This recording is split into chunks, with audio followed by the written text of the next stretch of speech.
of antiquity were not the first to conquer this ocean. They were to use the stepping stones laid down before them by other travelers. This is the story of the voyagers before man, of strange journeys in a fluid realm by mysterious craft. Their destination is unknown, and their passage is set with natural nightmares that beggar description. To human eyes, their mission is impossible, and yet most of the creatures in this ocean have made the trip. And some of them have ended here.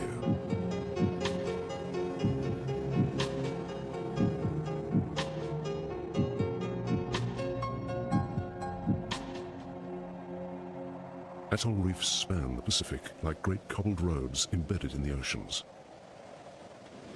Born of the tempest of the ocean swells where humans cannot build, they are not of this earth in the way of rocks and soil. An atoll's cement-like mortar is made by living things, simple animals and plants, corals, algae, and myriad other creatures. The vast chains of reefs that straddle the Pacific are built by these seemingly immobile, rock-like corals. A reef is home to even more species than the great rainforests. Clustered throughout the tropics, they are the biological crown jewels of nature's biodiversity.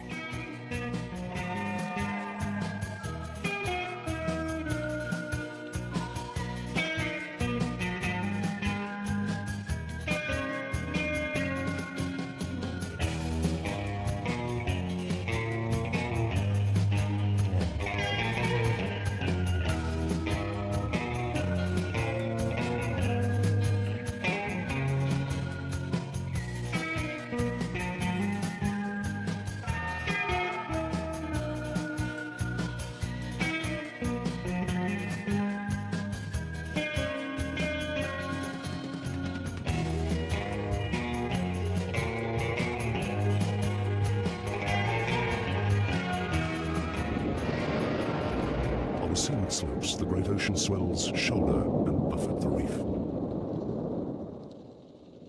Corals, the rock-like animals that are the building blocks of the reef, become compact and robust to resist the surge.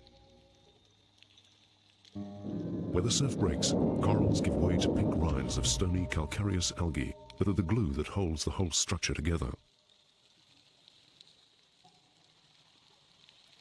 Eventually, storms claim some corals, plucking their skeletons from the reef they have built. Despite the hazards, life remains vigorous and abundant here. Forged in this fishy furnace, the reef prevails. Over time, it resists everything the ocean can throw at it to build a massive fortress.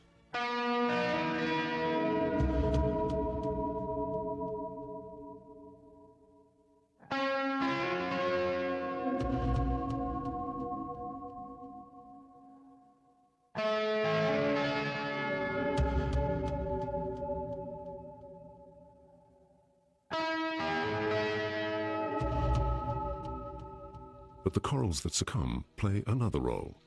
They gather to form rubble ramparts that backfill the seaward margins. These second-hand fortifications form an endless variety of spaces for an endless variety of species. With time and tide, this rubble is reduced to dust.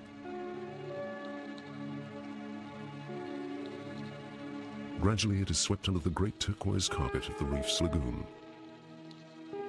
Here, sediment gathers in comparative tranquility, and so do many creatures.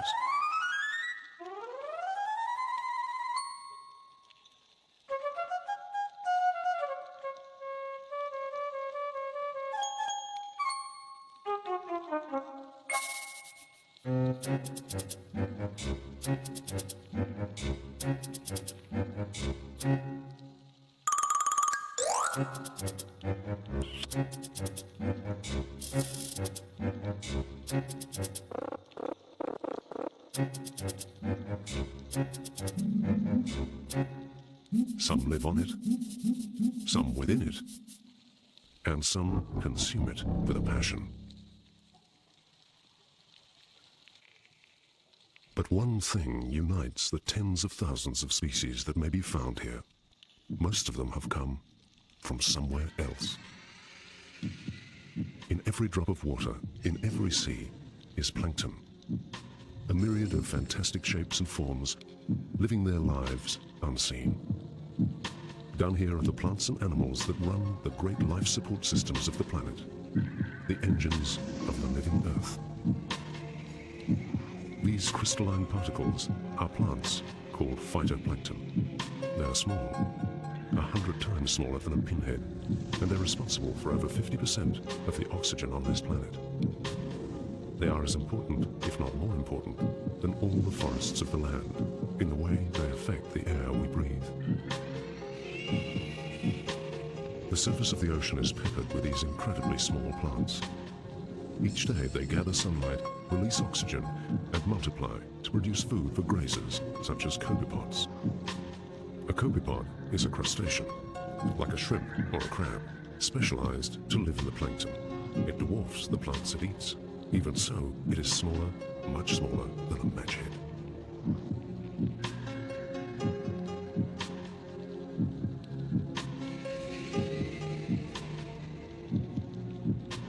On this planktonic prairie, a copepod is like a bison swimming in a sea of liquid grass. These and many other species are professional plankton.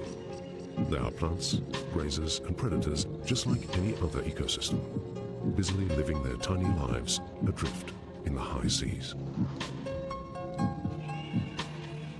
But other strange entities tumble and thrash through the backblocks of oblivion.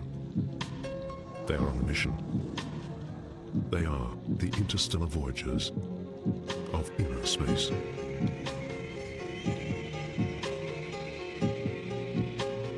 This is the larval form of a sea urchin.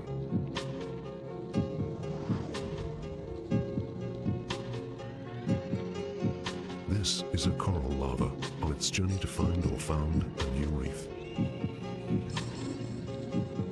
Virtually all of the familiar creatures of the sea have a larval phase in their life cycle when they become a temporary member of the plankton.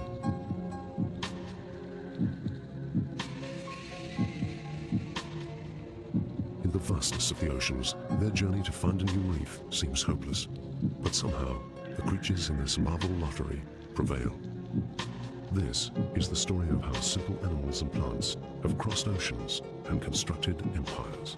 A tale of epic voyaging through the deeps of geological time. But even journey's end is no guarantee of success. Fusiliers dart forward of the reef to feed on incoming plankton.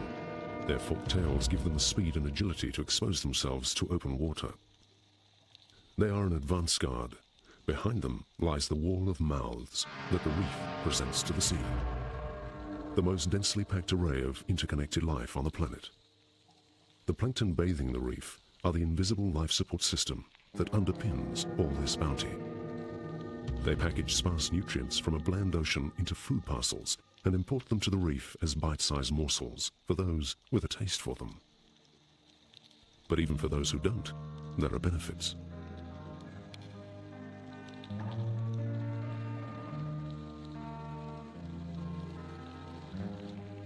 The reef community is not so much a food chain, but a food web. Imported energy spills out in every direction through a maze of interconnections. The tangle of relationships is so complex and ancient that many creatures seem to live cheek by jowl, oblivious to the perils they present to each other. It's the dance of life, and nowhere else is it so magnificently choreographed.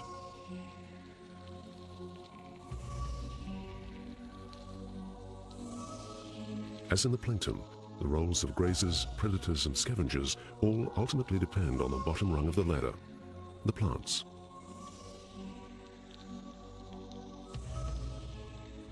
Covering the reef's rubble pavements like a 5 o'clock shadow is an invisible fuzz of algae. Every day as it grows, it garners sunlight and nutrients into a nutritious turf. But as fast as it grows, it is grazed, An army of tiny mouths constantly pick, bite and scrape the algae such that its presence is almost invisible.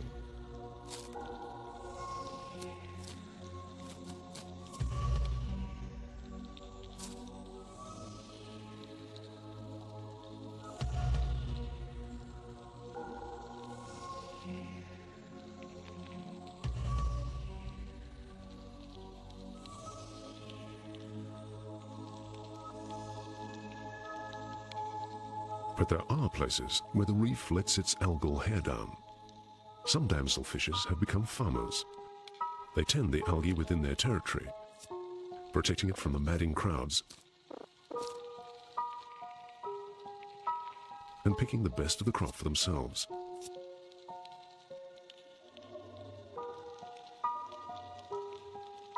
Thousands of different mouths are to be found on a reef.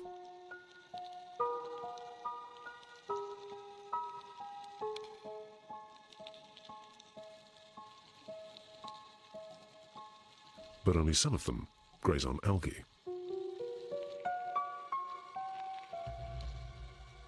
Bleached patches in the colored carpet are unusual. A predator is at hand. The crown-of-thorn sea star makes a living digesting the flesh of coral. As it moves across the reef, it leaves feeding scars that reveal the coral's skeleton of purest white limestone.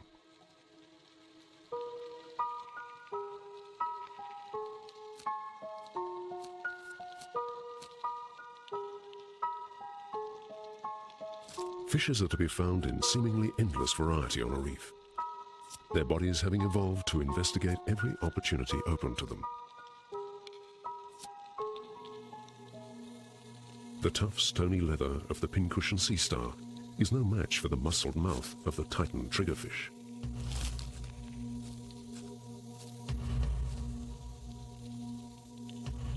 One can be forgiven for having the impression that reef creatures spend their lives innocently going about the dance of life. But every now and then, someone commits some nasty little murder amid the coral gardens. The landscape is littered with mines and traps, and it doesn't pay to put a fin wrong.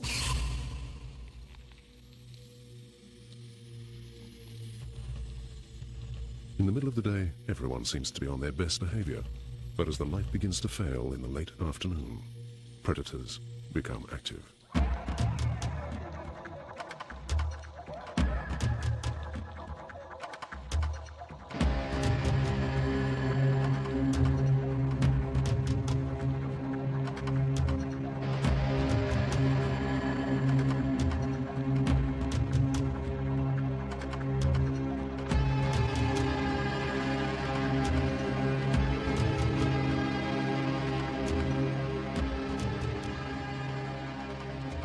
It's a time of anxiety for many,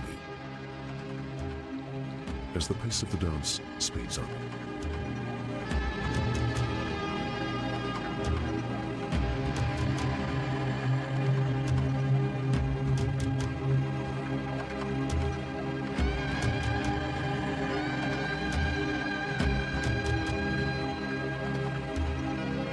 During this time of flux, the daytime creatures are seeking shelter for the night ahead, at the same time as the night shift is making its way out onto the reef.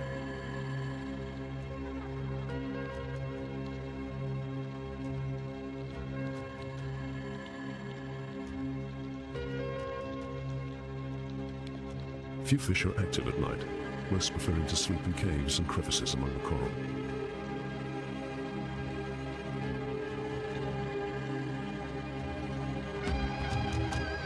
Predators, such as the white-tipped shark, haunt the dreams of the sleeping reef.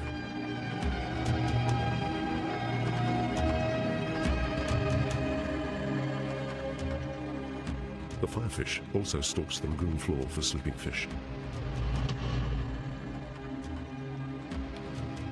Even if its prey is awake, the firefish's feathery aura disguises the image of impending doom at the center of all the finery.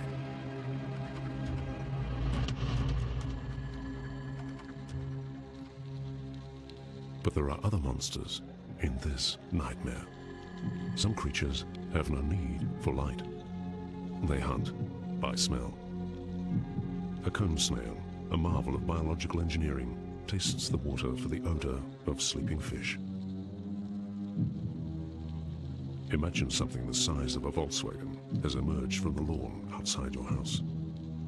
In total darkness, it sends a super-sensitive fire hose-like probe through the garden in search of your scent. Coming through the window, it meanders its way towards your bed. In preparation, a harpoon the size of a fence post has been loaded at the tip and is connected to a sack of the deadliest known nerve poison. Death is swift.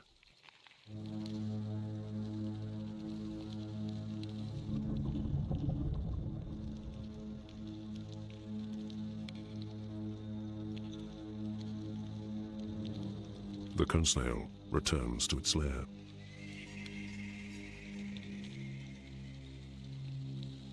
The reef holds out the dual prospects of shelter and terror for its inhabitants. The dance of life is choreographed around the time and the tides. Every species has its own witching hour when it becomes either the hunter or the hunted. Each role is a link in a fabric that forms the web of interactions of the reef community.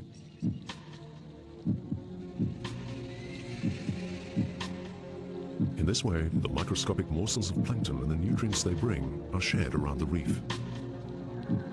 Atolls are like isolated mountains of living tissue that depend on this stream of invisible planktonic particles, hapless handouts from the high seas. But plankton provide more than an indirect meal ticket for the creatures of the reef community. They are the reef community, incognito.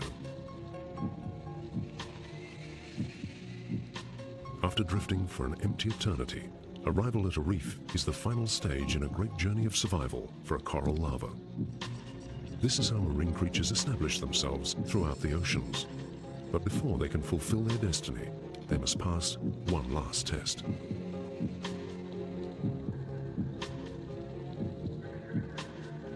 This is the wall of mouths, a carpet of predators that smother the face of the reef, straining, sieving, and clutching the water for incoming particles. The wall of mouths has no conscience about whom it claims.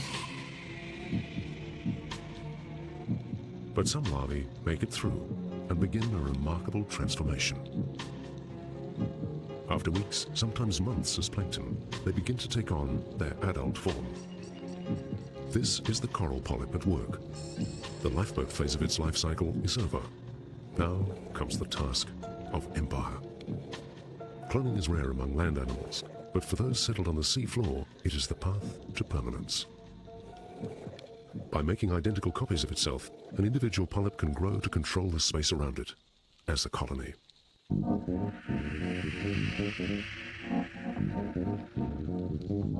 Over time, these printing press animals have come to dominate the reefscape. There are no empty rooms in these biological hotels, for the lodgings come with a job. Corals, more than any other creature, have used cloning to create the marvelous architecture of the reef. Tiny planktonic meals seem hardly enough to pay for all the construction we see here. Something in their ability to build the reef's stony fabric sets the corals apart from other reef creatures. And the secret to their success starts here.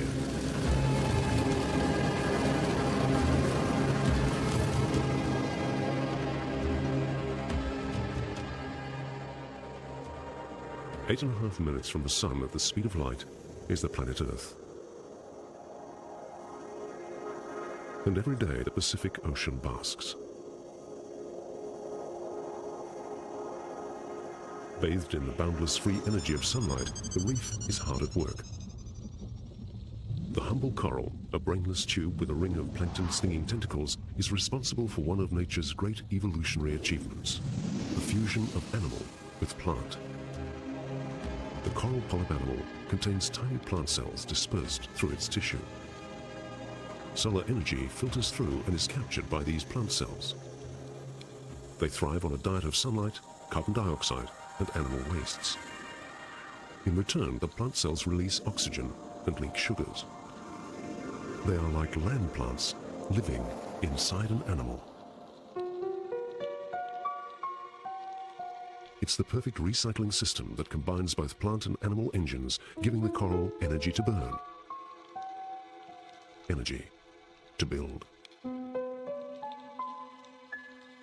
Over time, other reef organisms have discovered this strategy. Cassiopeia, the upside-down jellyfish, sits on the seafloor pointing its solar panels full of plants at the sun. So efficient is this symbiosis that it has no need to feed in a conventional way anymore. The giant clam owes its giantness to tissue loaded with the same recycling technology.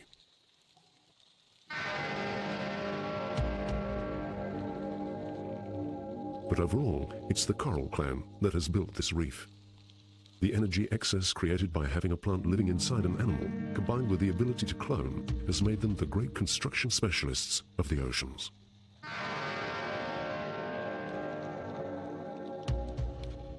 In turn, their industry creates space for other creatures attracted to the reef's rich resource of life.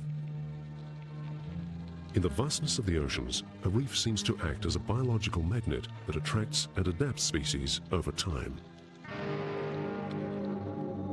With so many species competing to live on this needle in an oceanic haystack, it's not surprising that space is scarce in this environment. Space, indeed, is everything. In the clamor to eke out a living, some species have taken to using others as real estate.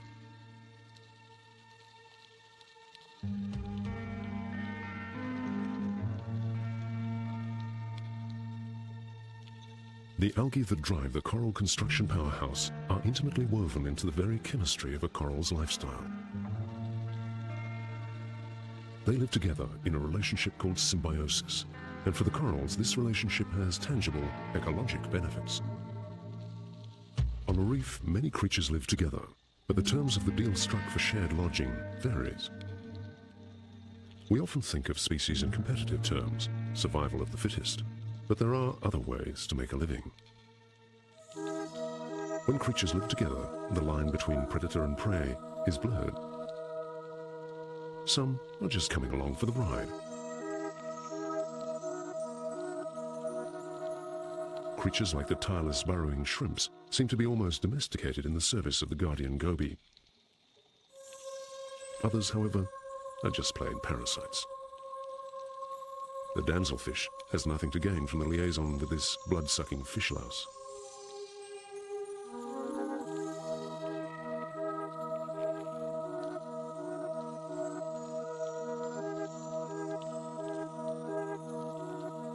The potato cod actually encourages the attention of the parasite-removing cleaner wrasse for a mutual benefit.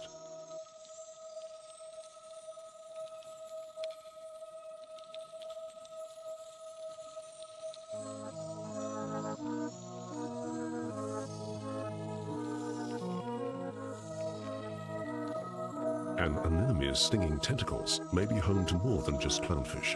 They may support an entire community in miniature, each member eking out a living and defending their patch of somebody else's turf. Reefs support the highest densities of species of any habitat, and this has been the case over geological chunks of time.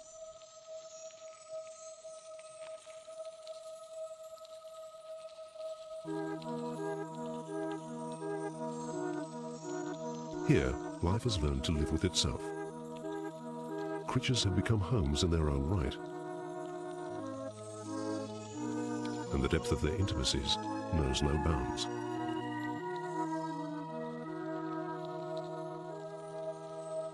Why are there so many species here?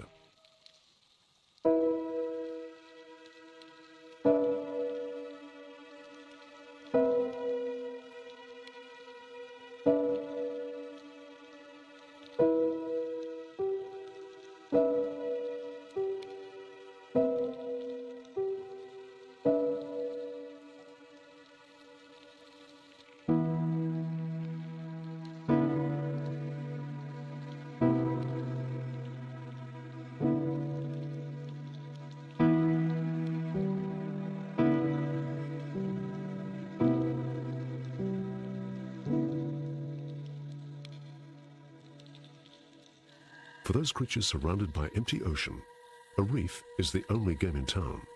And it is here, over time, that evolution has run wild. Competition and cooperation striving with equal vigor have woven a fabric in which every thread, no matter how bizarrely colored and textured, is connected. It's a tapestry of life as art. Creatures are more than just a potential meal. They have become habitat in themselves. Evolution shapes both species and their lifestyles in strange clays of cooperation. There are no rules, no bounds to nature's experiments, no fashion other than to survive. From the thin broth of the Pacific, these submarine mountains are built and maintained so long as the sun keeps shining. And over time, they draw ever closer to the surface until one day they kiss the sky and the creatures of the air alight.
Only by watching the passage of seasons can we see other moments in the reef's repertoire. The onset of summer in the tropics is hard to define. Sometimes it is just that part of the year when the water is a little warmer or the day a little longer. But these subtle signs gnaw at the reef's creatures and their biological clocks.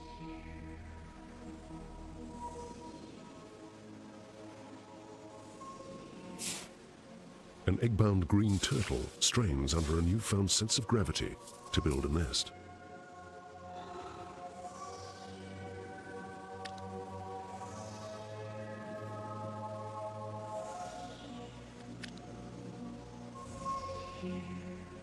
Throughout her adult life, she will traverse tropical seas, occasionally returning here to this pile of coral sand.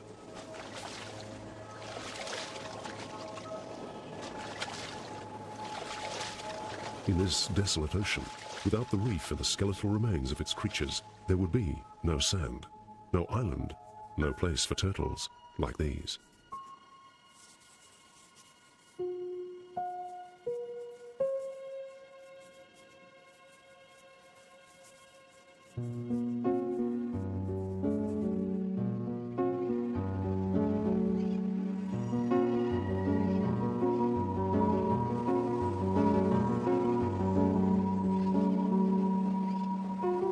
Turtles are driven to complete their biological programming, even if it kills them.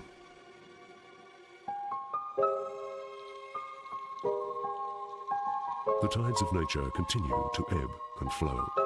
Success or failure of an individual go unnoticed in the melee of the reef food web.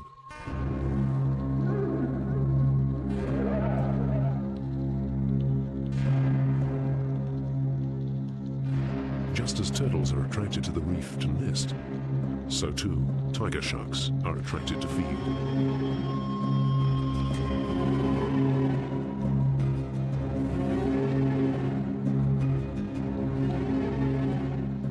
The high tide brings another meal from the beach. Tiger sharks are the garbage collectors of the oceans. This female circles her prey with great caution. One doesn't get to be over 3 meters long by taking risks. And when you eat the dead, there's no need to be in a hurry. She approaches the turtle's carcass.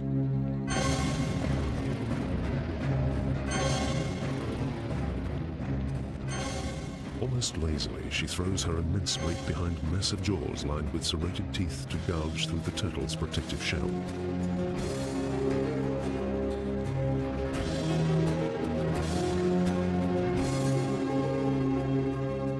Once the soft entrails are exposed, she returns again and again to rent huge chunks of flesh.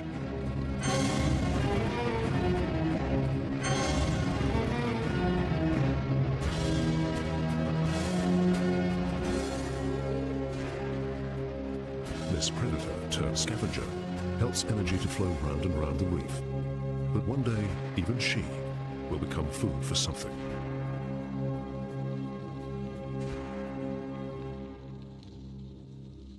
The instinct to mate affects all creatures, and as the summer wears on, symptoms break out, altering animal behaviors everywhere. The humble flatworm is as driven to reproduce as any other species, and having found a mate, engages in a sensual wrestle of courtship. A keen eye soon sees the signs of sex woven throughout the reef's routine.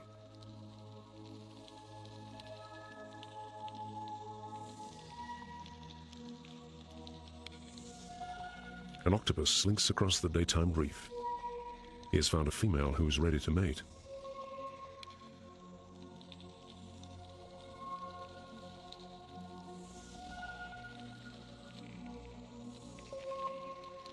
She lingers apprehensively.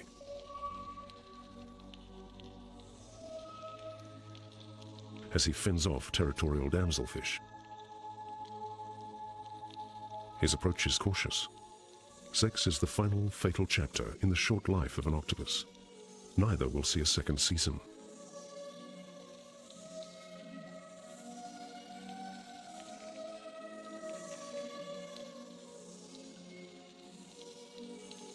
This subtle sex scene is possible because his sperm is stored in packets located at the tip of his third right arm.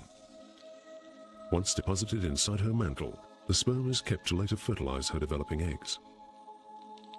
And eggs are everywhere. Clownfish mate and nest under the protective shadow of their anemone. They tend the nest closely. Eggs are expensive to make, and other fish view them as high-energy food morsels, ripe for the picking. Eggs that have been developing through the winter months are ripening in bellies all over the reef.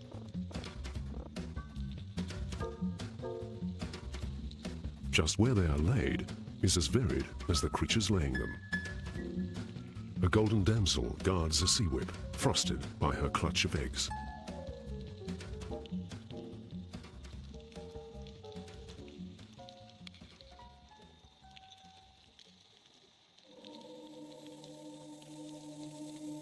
The Titan triggerfish is serious about its nest.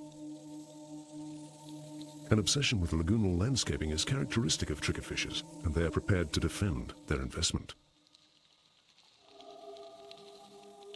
Ensuring there is another generation is a dangerous journey, and finding a mate is the first step. Mandarin fish spend most of their lives secreted under rubble, their exquisite patterning criminally hidden from view. They choose the time to mate carefully. In the growing dusk, they stir like bashful gems. A furtive courting dance soon gives way to the risk of reverie. They drift above the reef and in a flurry of fins place their bets in the lottery of life. Fish show two main strategies for the game of chance. Produce a few eggs, and like the clown triggerfish, look after them very well, or produce countless eggs and cast them far and wide to face countless risks. It's a gamble, and nowhere is the gamble so dramatic as when a group decide to place the same bet at the same time. Unlike the secretive mandarin fish, surgeonfish use dusk to break cover on an extraordinary scale. Fitfully at first, courting pairs rise to release clouds of eggs and sperm. They're soon joined by others, and a frenzy ensues.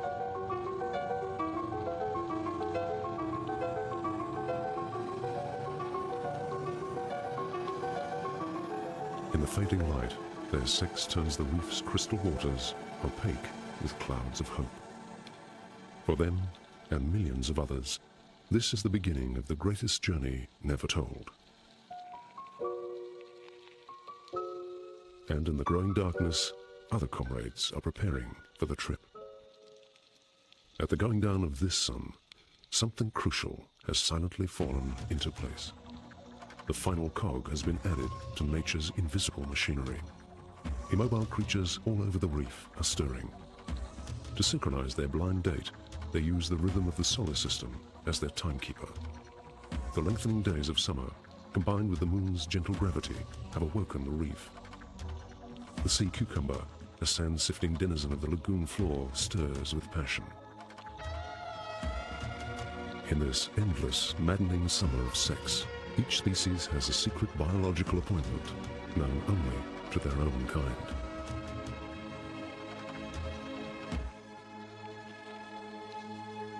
This night has woken the corals from their slumber. For 364 days of the year, they are stony-faced, and then, with little warning, they blink away their seeds.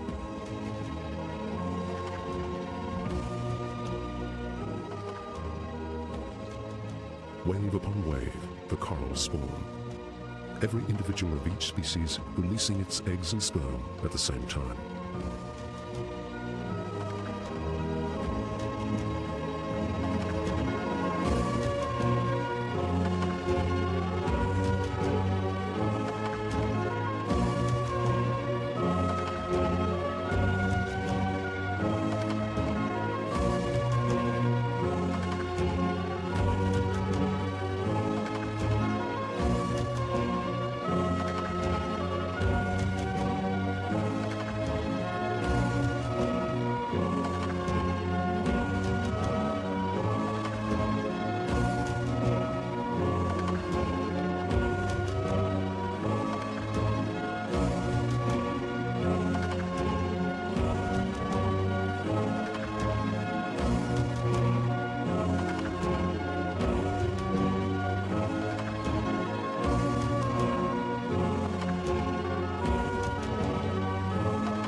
The bundles of eggs and sperm float to the surface, where they unravel. Once fertilized, there is work to be done. In 24 hours, the fertilized egg of the developing coral has divided hundreds of times and has taken on its voyaging planular form. Silently, the coral's planula slips into the night, and only hours away, so does its nemesis, the crown-of-thorns sea star. As adults, they are mortal enemies, but for now they have other tasks at hand, for they have become larval lifeboats. All through the summer, the atolls of the Pacific smolder with sexual intent. Forming a chain, they communicate by chance. The vastness of the open ocean disguises the highway of life hidden within. Each larva carries its own survival kit, tested over millions of years. They are playing in the big league. Their story is not just about the here and now. It's the ongoing struggle between life and the planet itself. They're always out there, patrolling the edge of oblivion, planktonic particles in search of a place.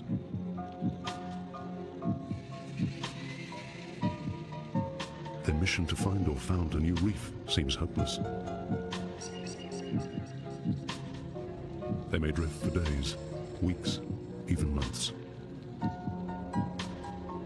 The vast majority of them will perish in the maw of some planktonic nightmare. But somehow, over time, some of these compassless messengers get through to deliver the future of a species from the jaws of its past.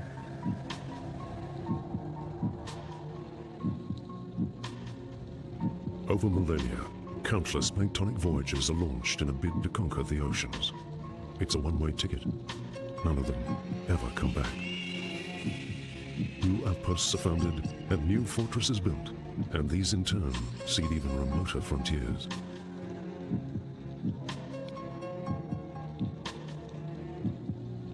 This network of oceanic stepping stones built by simple corals and algae has allowed thousands of species to explore the oceans. And humans were the last to make the trip.